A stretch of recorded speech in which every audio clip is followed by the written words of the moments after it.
अस्सलामुअलैकुम बिस्मिल्लाहिर्रहमानिर्रहीम। आज हम बनाएंगे आड़ू का जूस। बहुत ही मज़े का ये जूस होता है, तो इसके बहुत से फ़ायदे हैं। तो स्टार्ट करने से पहले आप मेरे चैनल को सब्सक्राइब कर लें।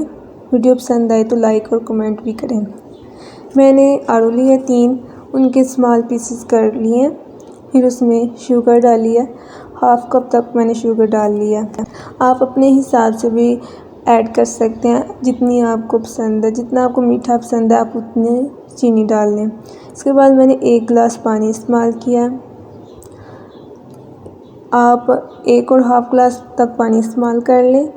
फिर इसको मैंने ग्राइंड किया है। इतना ग्राइंड करना है आपने कि इसका पल्प बन जाए, कोई भी स्मॉल पीसेस इसमें ना हो।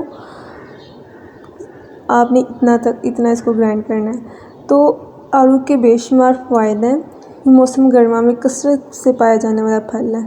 वज़न के लिए बहुत मुफीद है और इसमें विटामिन ए, सी और पोटेशियम पाया जाता है। ये जल्द को सेहतमंद रखता है और रंगत को निखारता है। वज़न कम करने वाले हज़रात के लिए बहुत मुफीद है। तो ये देखें, हमारा पल्प तैयार है। अब इसमें हम आइस क्यूब्स ऐड करेंगे। आइस क्यूब्स ऐड करने के बाद हम दोबारा इसको 30 सेकंड के लिए इसको ग्राइंड करेंगे, ताकि बर्फ़ अंदर स्मॉल पीसेस में हो जाए। इसको ग्राइंड करने के बाद फिर हम इसको ग्लासेस में डालेंगे। हाफ़ गिलास तक आपने डालेना है।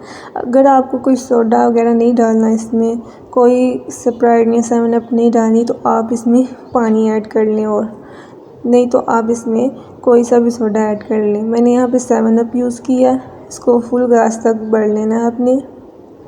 अगर आपको ये नहीं पसंद तो आप ना डालें, लेकिन इससे टेस्ट बहुत अच्छा आएगा और बहुत ही मज़े का जूस तैयार हो जाएगा। इसको आपने डेकोरेट कर लेना है। ये बहुत ही मज़े का जूस है, बच्चों को बहुत पसंद आएगा। अगर वीडियो पसंद आए तो लाइक और कमेंट ज़रूर कीजिएगा। अल्लाह हाफिज़।